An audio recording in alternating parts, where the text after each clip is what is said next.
Oh, that's cold. Ugh.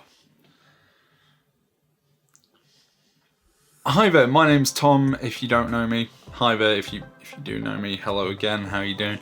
I've started making videos now. You know, practice what you preach, it's what I do. I create video content for brands, for social media, marketing websites, you know, all that kind of stuff. Today, my first kind of proper video, really, I'd kind of talk a little bit about what I have learned in the past sort of, I don't know, 2.5 years. I've been doing this self-employed thing with cameras, so, whatever you want to call it. People say freelance. I think I've learned a lot.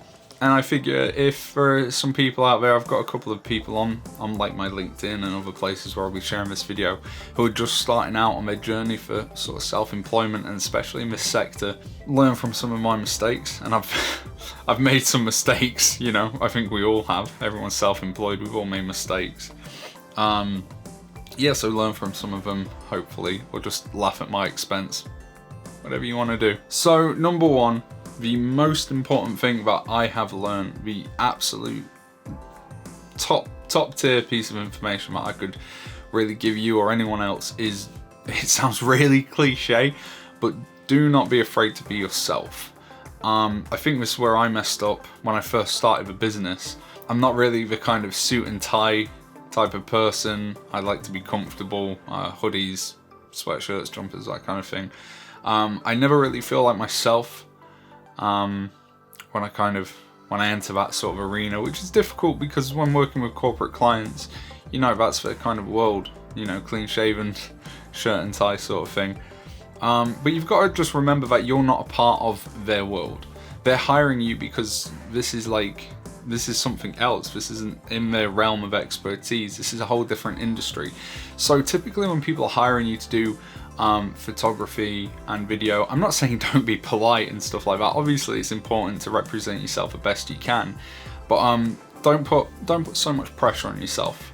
That's something I did a lot when I first started out, and I just, you know, it wasn't good for me. It wasn't good for my anxiety, that kind of stuff. So yeah, be yourself. If you're relaxed and you're comfortable with who you are, people will be comfortable around you. People buy from people. So yeah, that's hugely important. Be yourself. Number two, the second thing is really research your market. You know, not just the people you're selling to, your competitors, the other people in your kind of field, and sort of figure out roughly the sort of thing that they're charging, and be realistic with your prices. Say there's some big agency who charge, I don't know, £40 an hour, £45 an hour, whatever it is that they charge. You can't possibly expect, if you're like me and you're a sole trader, you're a one-man band with a camera, a microphone and some lights and stuff, sure, you've got the expertise and you've got the passion and you've got the drive, but you can't compete with those guys. You can't be putting yourself at those types of prices. And let's be honest, until you have a decent portfolio and that kind of word of mouth or good feedback from clients, and you know, you sort of make yourself known and you kind of put your stamp on that sort of local industry and things like that. If people have like a giant budget, typically they're gonna go with those giant industries and those giant, you know, agencies and people like that. This brings me on to my next thing. Hold up. This is my next point, right? This is, I don't know if you can see this guy here. There he is. Yeah, my little drone. Cool, fair enough, he's alright. Don't try and expand too fast. If you're like me, you wanted to rush into everything. I wanted to, you know, have a full range of cinematic cameras. I wanted drones. I wanted like top of the line audio stuff, which is fine, I guess. But if you're a one-man operation, it's a lot of work. And if you can put that work in, good. But at the start, you know, there's other areas that you want to focus on. It was stupid. It was a stupid investment of me. You know, I keep it and it's fun, but I can't fly this commercially anymore. I didn't make enough money last year off it, really. I had a couple of jobs after I got my license and things like that. Yeah, I had a couple of jobs. Didn't work out really in the long run. I didn't make enough money. You know, every year you've got to do your insurances. You have to renew with the CAA. That in itself can be like £500 or £600. And you know, if we go investing in stuff like this, make sure that your client base are going to want that, you know, because these areas are quite, you know, drones and things are quite specialized.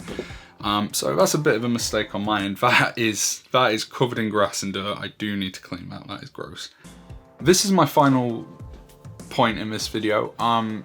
This is something I wish people had told me when I first started my business, and that is, you know, people will try and take advantage of you. And I'm not just talking about clients who will think you're desperate for work and will try and just really lowball you on the price. That will happen. That will happen, and it's inevitable. Like, people are gonna try and take advantage. Business coaches, business advisors, people like that will sort of flock to you. And I'm not saying don't use them, some of them are really good, but some of them, you know, their idea of a business coach is, well, I've sold handbags from my kitchen for a month, you know, now I'm bored, I'll become a business coach. Some networking events are fantastic. Like, your local town will have things like LinkedIn Local, business clubs, things like that. And there are ones that you can pay money to join, as well as like independent people whose entire business is these events. And some of them are fantastic. Some of them might not be right for you in your industry. So just do a little bit of research there. Make sure there's people there that's going to benefit you to go and meet these people. Anyway, those are sort of like a couple of things I've learned in the past sort of couple of years being self-employed in this industry. So I hope I've helped you. I wish someone had told me some of these things before. And I'm going to be making videos, not particularly like this every week, but I'm going to be trying to make some content every week, getting it out there, just so you guys can get to know me a little bit better, who I am and what I'm about, really. Yeah, it's been fun. So hopefully I'll see you next time. Bye.